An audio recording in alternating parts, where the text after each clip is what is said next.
ఎలా ఉన్నారు అందరూ? Welcome to my I think clothes. ఏమిటి ఈ గజిబిజిగా ఈ పేపర్స్ చార్ట్ అని అనుకుంటున్నారా? ఏమీ లేదండి, ఈ మధ్యన పిల్లలందరూ విజన్ బోర్డు అని పెడుతున్నారని మా కొడుకు కోడలు చెప్పారు. అయితే ఏమిటి వీళ్ళ దుంపదేగా పిల్లలే చేయాలా ఏమిటి, మా వయసు వాళ్ళు చేయకూడదని థింక్ చేశా. అందులోంచి వచ్చిందే ఇది. దీని వెనక ఒక సైంటిఫిక్ రీజన్ కూడా ఉందండో.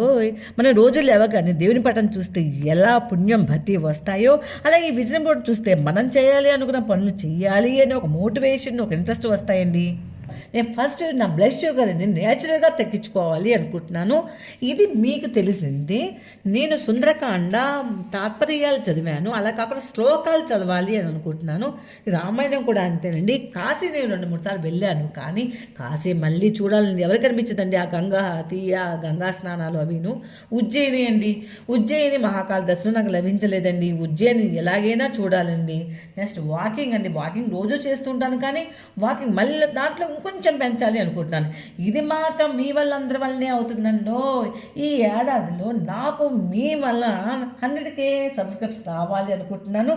అలాగే మీరు కూడా ఇలాగే ఏమన్నా చెయ్యాలి అని ఉంటాయి కదండి, ఇలా వెళ్ళాలి చెయ్యాలి అని ఏమన్నా, అలా ఏమనుకుంటున్నారో కామెంట్ చేయండి. అంతవరకు లైక్, షేర్, సబ్స్క్రైబ్.